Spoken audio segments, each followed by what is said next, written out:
Now, increasing the productivity of Africa's agricultural systems is one of the most significant challenges facing global agriculture.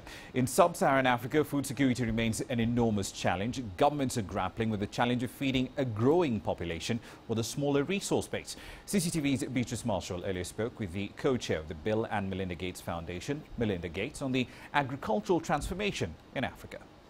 Mrs. Gates, thank you very much for your time. Now, agricultural development is in the developing world is a major focus of your foundation, but there are still about 239 million people in sub-Saharan Africa who still live in hunger. Food security is very elusive in Africa. Why is that, do you think?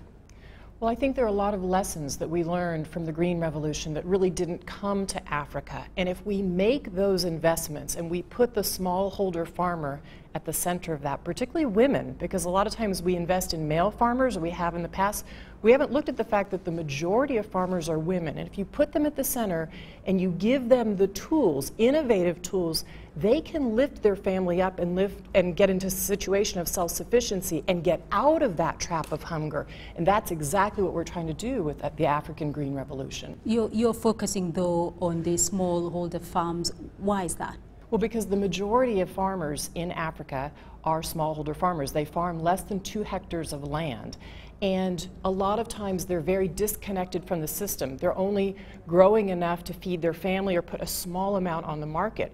But if you can hook them up to the entire system and give them new types of inputs, seeds that will really help them in these drought times, to get more yield on their farm, you'll transform their farm for them, and that's exactly what we're trying to do with this strategy. What's been, though, the challenges for them in terms of accessing probably finance or markets? What's been the biggest challenge for them? Well, a lot of times these smallholder farmers have been very disconnected. They're very rural, so they're outside of the big cities. They're not in Dar, they're not in Accra, and so getting them hooked up to the system and helping them actually form a collective. And the farmers, by coming together, first of all, are getting training. They're getting training about new seeds. They're seeing their neighbors get more yield off of their farm from cassava plants that are drought resistant and maize plants that are drought resistant. So they're more likely to adopt what they see that is working on their neighbor's farm. So once you give them a little bit of education and they understand where they can get the seeds and it makes a transformation to them, then the next piece is to hook them up to a cooperative that is doing savings together, because they can group the savings that they get.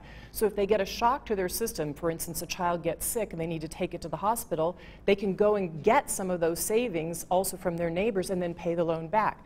The next piece up the value chain is to have them come together and process their food together. When you start hooking farmers up all the way in the value chain to the market, it transforms their life. But that's the piece that was missing before. They were out in these remote rural areas, out on their own in these individual farms.